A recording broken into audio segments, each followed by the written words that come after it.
اعوذ باللہ من الشیطان الرجیم بسم اللہ الرحمن الرحیم۔ ناظرین السلام علیکم، میں پھر حاضر ہوا ہوں آپ کی خدمت میں انبیاء کے متعلق گفتگو کرنے کے لیے۔ آج جس نبی کی گفتگو کرنی ہے ان کا نام ہے حضرت عزیر علیہ السلام۔ آپ حضرت ہارون کی نسل سے تھے۔ آپ اور آپ کے بھائی عزرا ایک ساتھ جڑواں پیدا ہوئے۔ آپ کے والد کا نام سرحیا تھا۔ آپ ابھی کمسن ہی تھے کہ بخت نصر نے جو بیت المقدس پہ حملہ کیا اس میں آپ کو گرفتار کیا اور آپ وہاں سے بابل تشریف لے گئے۔ ایک مدت تک آپ بابل میں زیر نگرانی بخت نصر رہے۔ اس کے بعد اللہ نے آپ کو ایک فرشتے کے ذریعہ آزاد کرایا اور آپ آزاد ہوئے۔ جب آزاد ہو کر آپ آ رہے تھے تو راستے میں ایک بستی سے گزر ہوا۔ مورخوں نے لکھا وہ بستی بیت المقدس تھی جسے جناب عزیر نے ویران پایا اور لاکھوں کی تعداد میں لوگوں کے جسمانی ڈھانچے کو دیکھا جو الگ الگ ہو چکے تھے، سڑ گئے تھے، گل گئے تھے۔ جب جناب عزیر علیہ السلام کی نگاہ ان ڈھانچوں پہ پڑی تو آبادی پالنے والے تو انہیں پھر کیسے زندہ کرے گا۔ چنانچہ خداوند تعالیٰ نے جناب عزیر پر نیند طاری کر دی۔ آپ 100 سال تک سوئے رہے اور اسی درمیان آپ نے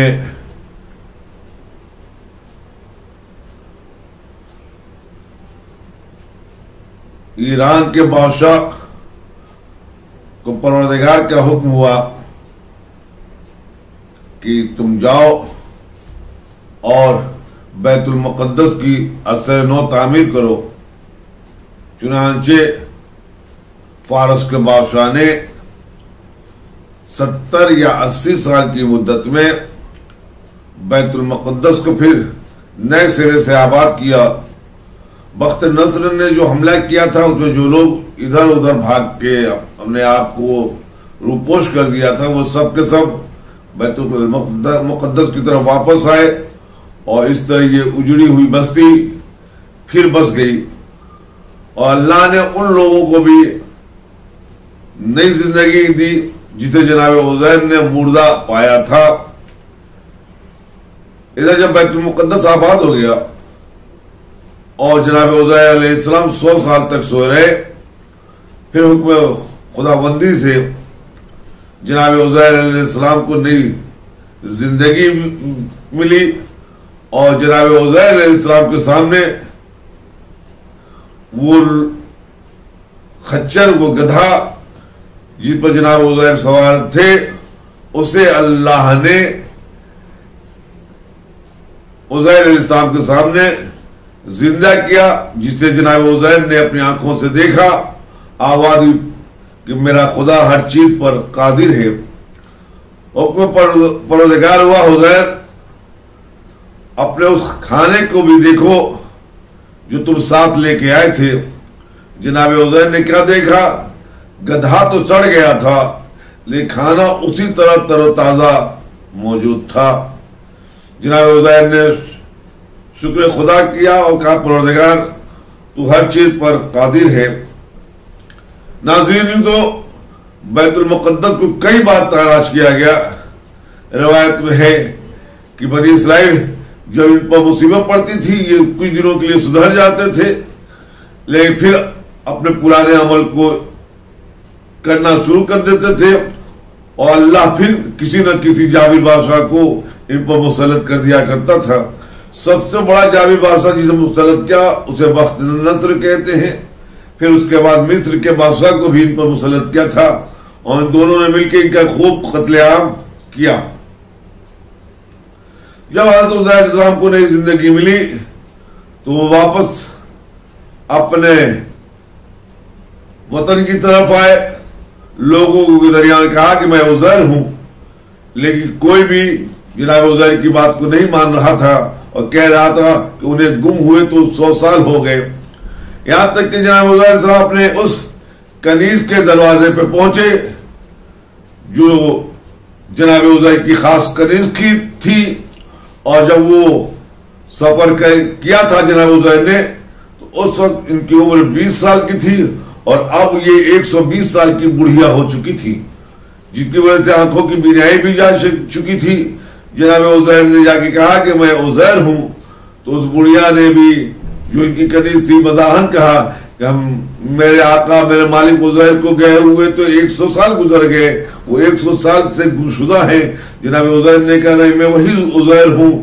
تو آواز میرا عزیر میرا مالک جو عزیر تھے وہ جب دعا کیا کرتے تھے تو دعائیں مستجاب ہو جایا کرتی تھی. اگر واقعاً آپ عزیر ہیں تو آپ دعا کیجئے کہ اللہ میرے ہماری آنکھ کی بینائی واپس کر دے، اور میں جو اپاہج ہو چکی ہوں، جو پیر ہمارے کام نہیں کرتے وہ کام کرنا شروع کر دیں.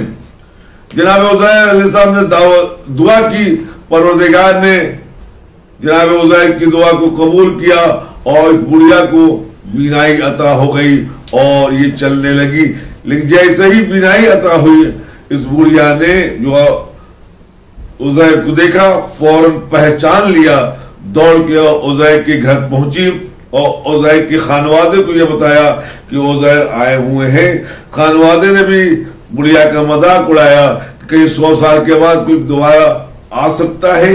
لیکن جب اس کنیز نے خانوادے عزیر پر دباؤ ڈالا کہ چل کے تم مل لو، یہ عزیر ہی ہیں. چنانچہ جناب عزیر کے پوتے اور پوتیاں بیٹے جو اس وقت بوڑھے ہو چکے تھے، پوتے پوتیاں بوڑھے ہو چکے تھے، 100 سال کی عمر ہو چکے تھی، وہ سب عزیر کے پاس آئے.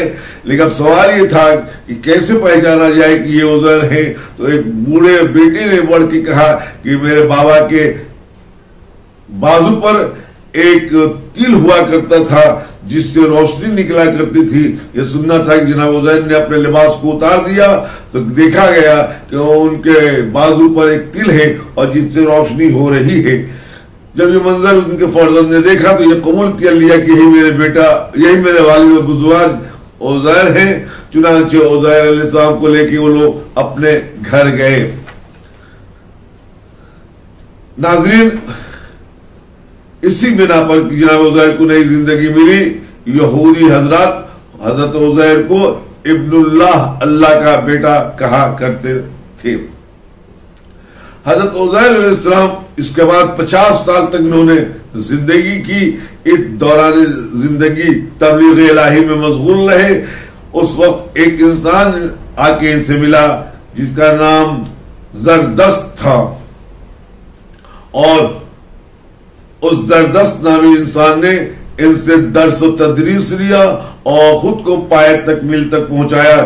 جب علم حاصل کر لیا اور باکمال ہو گیا تو وہ جناب عزیر علیہ السلام کے پاس سے چلا گیا اور اس نے دعوی نبوت کر دیا.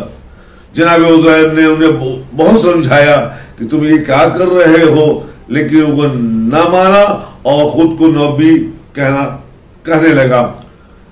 جب یہ منظر دیکھا تو جناب عزیر علیہ السلام اور ان کی قوم نے زردشت کو بیت المقدس سے باہر نکال دیا. زردشت بیت المقدس سے نکل کر عراق پہنچا، ایک مدت تک وہاں رہا اور اس نے آتش پرستی کی ابتدا کر دی. کچھ دن وہاں سے رہنے کے بعد وہ بلخ چلا گیا اور بلخ سے وہ پھر ایران آ گیا اور ایران میں ایک مدت تک آگ کی پوجا ہوتی رہی. ناظرین، آپ کی وفات کے متعلق مورخ کا بیان ہے کہ آپ نے 50 سال تک دوبارہ زندگی کی. اس طرح جناب عزیر علیہ السلام کی عمر 50 سال پہلے کی، 100 سال سو رہے، 50 سال پھر زندگی کی، یعنی 100 سال کی ہوتی ہے. اور ان کے ساتھ جو ان کے بھائی عزرا پیدا ہوئے تھے وہ یہ دونوں بھائی ایک ہی دن پیدا ہوئے اور ایک ہی دن انہوں نے ایک ہی وقت میں انتقال کیا تو انتقال کے وقت جناب عزیر علیہ السلام کی عمر 100 سال کی تھی اور ان کے بھائی کی عزرا کی عمر 200 سال کی تھی. چنانچہ وہ وہیں بیت المقدس میں جناب عزیر علیہ السلام کو دفن کیا گیا. ناظرین، آج کی شب وہ شب ہے جب رسول کے گھر ماتم کہتا ہے. رسول کا گھر زہرا کے سر سے ماں کا سایہ اڑ گیا اور روایت کہتی ہے کہ جب رسول جناب خدیجہ کو دفن کر کے پلٹے ہیں تو زہرا نے یہی کہا ہے کہ بابا میری ماں کہاں ہے. تو رسول نے سینے سے لگایا، کہا بیٹا آج کے بعد میں تیرا ماں بھی ہوں، تیرا بیٹا بھی ہوں، تیرا باپ بھی ہوں. عزیزو، ایک مدت تک جناب رسول نے اس منظر کو یاد کیا ہے اور کہتے رہے ہیں کہ ہائے میری خدیجہ، ہائے میری خدیجہ.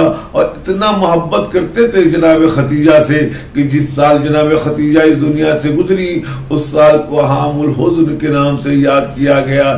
عزیزان گرامی، وہ مسلمان جو ہم پر الزام لگاتے ہیں کتنی مدت تک آپ ہو گیا آپ حسین کا غم کیوں کرتے ہو، ذرا وہ رسول کی خدمت میں چلے.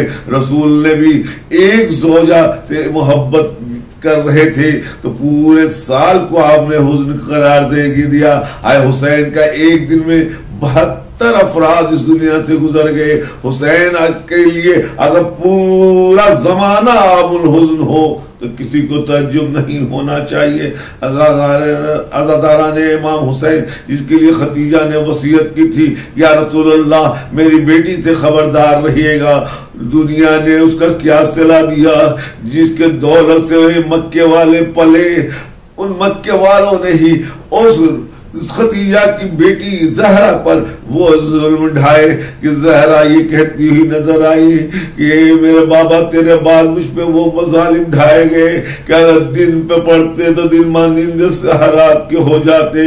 میں یہاں ایک بات کہنا چاہوں گا، اے بی بی زہرا آپ یتیمہ ہو گئے، آپ کے سر سے آپ کے ماں کا سایہ اٹھ گیا، لیکن رسول جی کا شفیق باپ موجود تھا جو آپ کو دلاسا دے رہا تھا. لیکن آئے کربلا میں آپ کی پوتی سکینہ جس کی عمر 4 سال کی تھی اور اس کے سر سے اس کے بابا کا سایہ اٹھ گیا، اس کے سامنے اس کے بابا کی لاش کو گھوڑوں سے پامال کر دیا گیا اور سکینہ کہتی رہی اے میرے بابا، اے میرے بابا. تو کوئی دلاسا دینے والا نہ تھا. ہاں کسی نے تماچے مارے، کسی نے تازیانے مارے اور سکینہ فریاد کرتی رہی اے میرے بابا تیری سکینہ پیاسی ہے. انا للہ و انا الیہ راجعون. والسلام علیکم ورحمۃ اللہ وبرکاتہ.